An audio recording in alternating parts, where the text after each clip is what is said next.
'n mens het net een ma. Verskillende mense kan ma-rolle in jou lewe speel, maar daar is net een mens wie jou moeder is. Jare nadat kinders uit die huis uit is, refrein haar tipiese woorde en waarhede nog. Woorde soos, wees bedagsaam teenoor alle mense, my kind. Jy weet nooit waar hulle harte daardie oggend gebore is nie. Jy mag dalk net die laaste bietjie uit hulle tap of iets in hulle lewe gee, dankbaarheid en hoop aangee. En dan die waarheid dat ons almal maar net pelgrims is wat vir 'n kort tyd hier op aarde reis. Maak seker dat jy nie so gefokus is op jou eindpunt dat jy die eenvoudige blomme van vreugde op jou voetpad mis nie. Soms gaan mense jou seermaak, baie seer. En dan gaan jy dink, nooit weer drink ek uit daardie koppie tee nie. Dis oké om so te voel in jou rou wees, maar gee maar jouself tyd. Onthou, niks is ooit net nooit nie.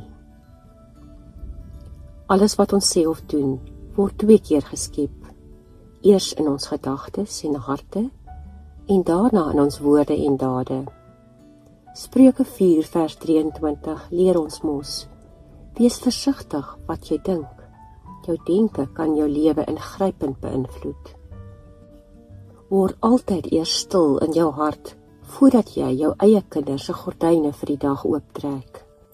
Nog 'n ma-waarheid wat ek ook diep in my hart bære is, om te onthou dat daar min mislukkings in die lewe is.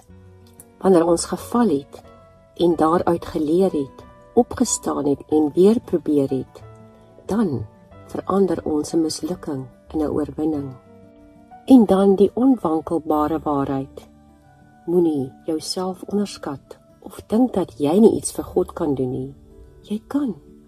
Dink maar, Moses se ma het die versientheid gehad om hom in 'n mandjie weg te steek, en so het sy hele volk se lewe gespaar.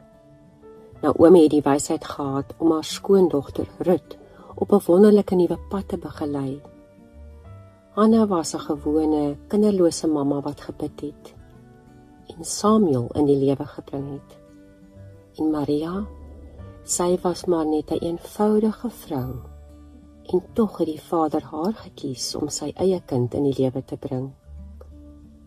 Jy hoef nie 'n perfekte ma te wees om 'n wonderlike moeder vir jou kinders te wees nie.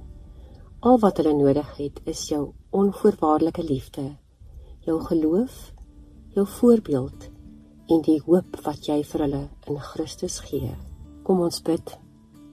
God van liefde en wysheid, dankie vir die woorde en waarhede wat my ma in my probeer vaslê het. Vandag bid ek dat ek, ongeag my eie mens wees, iets van u grootheid en sagte hart vir my kinders sal demonstreer. Gee aan my die wysheid, waarheid en u liefde om dit te doen, asseblief Here. Amen.